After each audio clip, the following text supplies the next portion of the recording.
Kak, kok ini berantakan banget ya? Oh ini karena kemarin habis bikin project buat UAS, maket-maketnya jadinya banyak. Oh gitu ya? Ya. Duh, Atau ini mau aku jelasin tentang RC di sini. boleh. Jadi ayo. Nah, sebelum itu kita kenalan dulu ya, Kak. Halo semua, kenalin aku Artia Skiusan dari Prodi Teknik Biomedis Angkatan 24. Nah, kali ini aku ditemenin sama...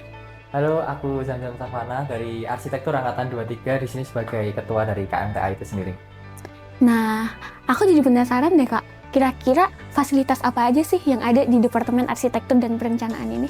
Oke, jadi sekarang ini kita berada di ruangan namanya studio, yang dimana itu ruangan studio biasanya buat anak-anak arsi itu ngebikin studio, ngebikin market. Jadi yang bisa lihat kita di sini tuh banyak banget market-market hasil UAS kemarin. Jadi ini tuh di sini tempat buat menyelesaikan tugas-tugas studio, dan juga studio ini tuh ada fasilitas di mana mahasiswa tuh bisa meminjam studio ini, jadi bisa buat nginep. Jadi nggak perlu lagi tuh teman-teman nyari kafe-kafe buat ngerjain yang 24 jam, karena studio ini bisa dimanfaatkan Wah, 24 jam.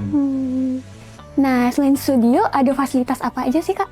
Oke, selain studio kita ada beberapa fasilitas yang lain. Contohnya ada lab komputer, ada fasilitas inner cloud juga, sama di belakang juga ada kantin. Jadi mungkin setelah ini kita langsung ke sana aja yuk. Ayo.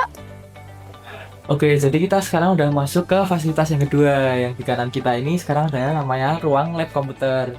Jadi di ruangan ini tersedia banyak komputer-komputer dengan spesifikasi yang udah tinggi. Jadi misal nanti dari kesatria muda yang mau masuk di arsitektur itu merasa device-nya kurang kompatibel, teman-teman bisa mengakses dan manfaatkan ruang ini untuk mengerjakan tugas-tugas. Jadi nggak perlu khawatir tuh takut nggak bisa ngerjain tugas. Wah, keren-keren banget ya, Kak, fasilitas di DTAP. Dan itu. Jadi selain hal-hal terkait akademik ini, ada juga hal-hal non-akademik yang bisa menunjang kehidupan teman-teman kesatria muda nantinya. Khususnya kalau teman-teman yang kos kan biayanya mahal. Jadi habis ini kita langsung ke tempatnya aja. Ayo. Oke, jadi fasilitas selanjutnya ini kita ada rumah kayu di samping kiri kita ini. Nah, ini tuh rumah untuk sekre KMTA. Jadi di rumah kayu ini biasanya teman-teman kalau RC itu nyebutnya rumah KM. Nah, ini terdiri dari 2 lantai, ada lantai 2 sama lantai 1. Nah, buat di lantai 1 ini teman-teman bisa buat rapat, terus buat makan juga, sama biasanya buat kumpul-kumpul ngobrol doang sih. Terus kalau buat yang di atas itu biasanya buat nyimpen barang-barang, misalnya hasil supporteran atau hasil event dan lain-lain seperti itu. Oh, gitu ya, Kak? Ya. BTW aku dari tadi salfok deh. Kalau itu bangunan apa, Kak? Oh, kalau ini tuh kantin DTAP. Mungkin kita coba lihat lebih dekat kali ya. Boleh.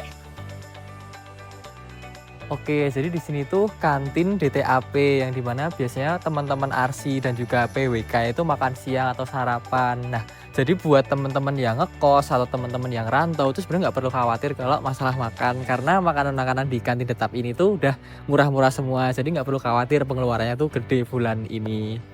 Terus juga hampir lupa, di DTAP ini ada fun fact-nya. Jadi kita deket sama beberapa lapangan-lapangan di teknik nih. Nah, contohnya di belakang kita nih ada lapangan basket. Jadi kalau misalnya di hari libur atau sore hari itu mahasiswa-mahasiswa RC itu gabut atau pokoknya nggak ada kegiatan, bisa olahraga juga di sini. Sama satu lagi, di parkiran DTAP itu ada lapangan volley juga. Jadi olahraganya tuh nggak cuma basket tapi bisa volley juga. Wah, kayaknya asik banget deh ya, Kak, jadi Jelas. anak arsi. Makanya jadi anak RC. Aduh, pengen deh. Yaudah, kita lanjut lagi yuk. Nah, kuliah di arsi itu ngapain aja sih, Kak?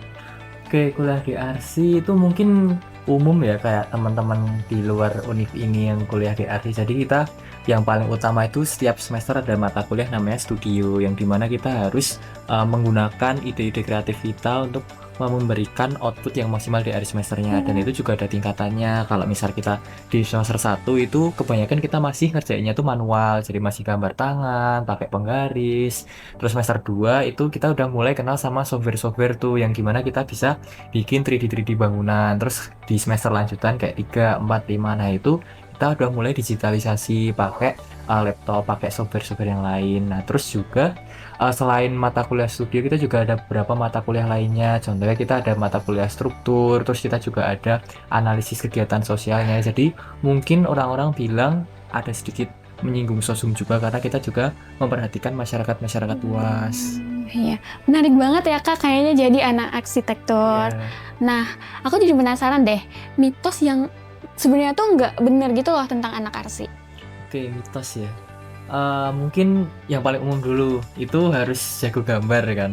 Bener. Itu sebenarnya bener-bener nggak bener karena bukan harus jago tapi at least kita bisa. Jadi karena di awal itu kita semua manual, kita bakal diajarin tuh dari nol. Karena aku juga dulu tuh di awal nggak jago-jago banget. Cuma karena at least aku bisa dan mau belajar, jadi kita bisa ngerjain. Terus yang kedua tuh di RC ini hidupnya mahal. Sebenarnya itu fakta, tapi kenapa aku masih bilang itu bisa mitos? Karena sebenarnya untuk mengakali kegiatan atau pengeluaran-pengeluaran yang nggak diperlukan tuh kita bisa manfaatin barang-barang bekas kok buat ngerjain market. Jadi nggak perlu barang-barang yang bagus. Gitu. Oh iya iya. Oke, jadi di sini tuh biasanya tempat-tempat maba-maba yang udah aku bilang tadi itu buat foto-foto. Biasanya tuh kalau mereka udah diterima atau mau foto-foto buat dokumentasi itu di depan tulisan teknik arsitektur dan perencanaan ini. Wah keren banget ya kak. Ya. Nah ngomongin tentang maba nih, kakak ada nggak sih tips buat kesatria muda? Oke, buat kesatria muda, mungkin tips dari aku tetap semangat dan selamat bergabung di arsitektur UGM.